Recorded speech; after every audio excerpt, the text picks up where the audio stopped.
Hello adventurers, my name is Diogo Guerra and this is OFFroad-OFFcourse. Today I'm going to test ride this beast here. She's called Eva. It's an electric bike. It was born as a street bike and now it has been converted to an off-road bike.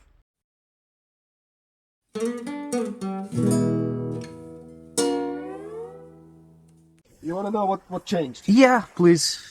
Well, obviously the front fork is from KTM 1090 Adventure. Okay. The inside is completely custom. Okay, the springs and the... Everything. Yeah. Obviously different size tires Uh-huh. and spoked wheels. Mario did all the crash bars, the skid plates. Ah, this is handmade or... This is all handmade, custom. Wow, okay. That's awesome. And also the holders for the bags. These are really well done. They look stock. No, it's all Mario. Wow. Is it This is Mario, the engineer. Wow, os ferros estão mesmo bons, mano. The suspension, the shock. Is this for this bike or was adapted? Just made for the bike. So we had to modify the spring. Uh-huh. Because we had zero sag on the lowest setting. And that's no good, as you know. Of course. I Wow. had a problem with the front as well. Front also, has the other way around. Uh-huh. Too much sag. Okay. Too soft. And you haven't seen my dog carrier yet. You have a dog carrier. Okay, of course you do. It's over there. Of course you do. Okay guys, I must admit I am a little bit scared because this thing weighs quite a lot. And it's very tall, so it's not super balanced. This will be a challenge. The pegs are small, they are like street pegs as you can see. So, let's see. EsseEsse, Eva. Wow. Okay, so press this, full front brake, enable the bike. What the f... Okay.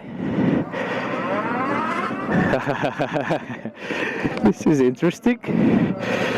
This is interesting. The bike is in sports mode, which I think it's like when it has more power, and the traction control is level 2, whatever that means. I assume there's an ABS somewhere.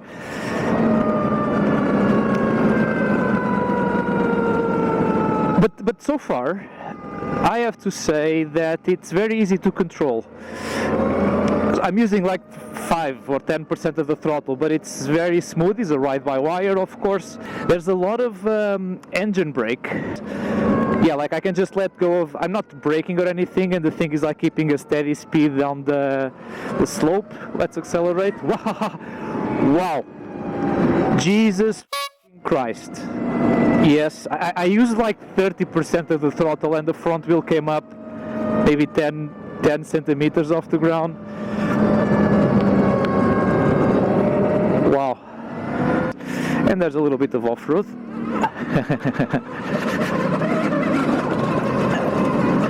The suspension, the bike is very bouncy, like immediately I can feel that. Yeah, but there's like a lack of traction. I'm not feeling the bike planted at all. It's like I have 5 bar on the wheels or something. I'm not feeling the bike, like I'm having difficulty understanding if I have traction, if I don't have traction. I don't know what's going on. I know for a fact I cannot prevent this thing from falling if I have to use my legs. That's a bit unnerving. So now the bike is in eco mode, a little less scary, and I lowered the pressure on the tires, and I must say the tire pressure made a lot of difference. Like immediately, now I feel that the wheels now have a bit of grip. The eco mode feels like the bike is, I would say, maybe 25-30 horsepower. The throttle was easy to control even in sport mode, but just for the sake of letting me feel comfortable, this feels better. I'm doing 40 km an hour, 48, 50.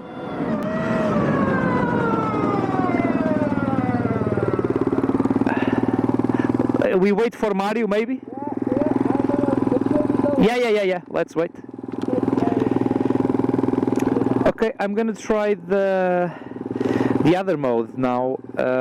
Let's see, urban. Why not? Urban it is.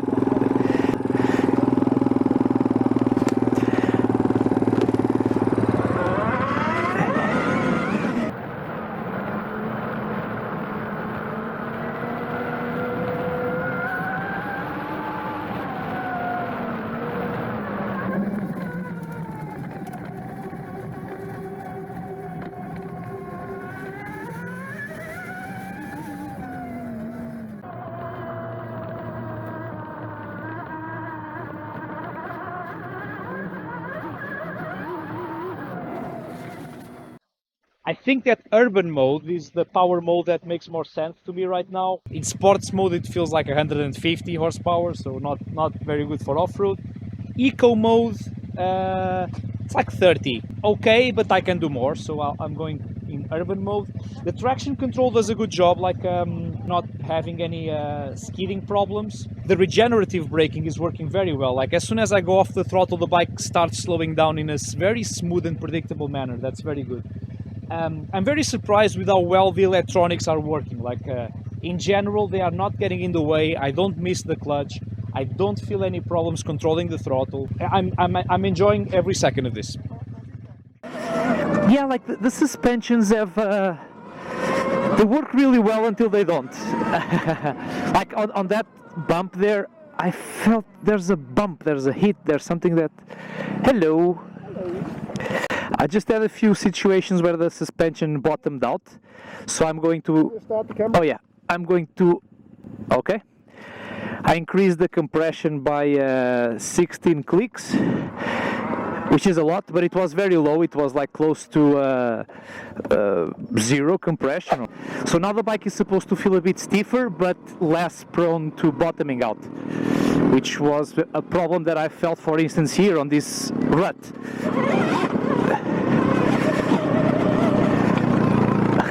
I think I'm getting the hang of this. Like so even without a clutch, I'm being able to kind of lift the front wheel just enough to go over obstacles.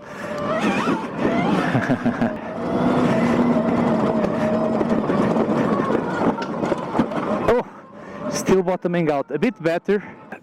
1, 2, 3, 4, 5, 6. So now I think I maxed the compression out.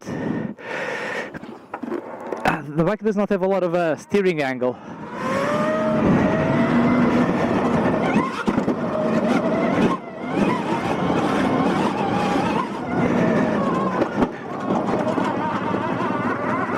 Holy shit. Okay. Yeah, that comes. Okay, I'll try not to use my feet. If I have to, I will.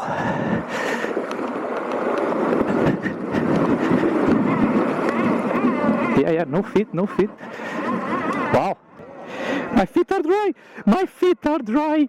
Yippee-ki-yay! So I feel this is still kind of the beginning of the day, but I already have some conclusions, which are, this bike is about, I think, 280 kilos or 60 or something. So this is, it's a heavy beast, and it was not designed to be an off-road bike. They forced it to be an off-road bike. And so there are some limitations in terms of suspension travel and whatnot, things that Mario and Mathia want to correct, like they want to keep improving this bike. And that being said, I see nothing wrong about this bike being electric. Like I didn't see, I'm not feeling any problems. I don't miss the clutch. I like the torque. I like the traction control is doing a very good job. It's intrusive, so it doesn't let the bike power slide as much as I would want. It's doing a good job keeping me safe. I love the regenerative braking. I only have to do is to go off the throttle for the bike to slow down in a very predictable manner. Like, everything here has a lot of potential. So it sounds, there is a sound, it still gives you a feeling of acceleration because the pitch of that sound changes as you accelerate. It does. It's audible enough for you to have some feedback from the bike and silent enough for you to enjoy the silence, basically. Wow, this has been quite an experience. And if you guys want to keep following what happens to this bike and what happened before and what will happen next, you should follow Mathia's YouTube channel. It's Me, My Dog and Bike, because sometimes he travels with his dog and actually has like a rack to transport the dog on his bikes, including this one. They are planning more modifications, and yeah, stay tuned. Follow Mathias, follow Mari because he'll be around. Meek over there. She's also on the channel sometimes. So, stay tuned.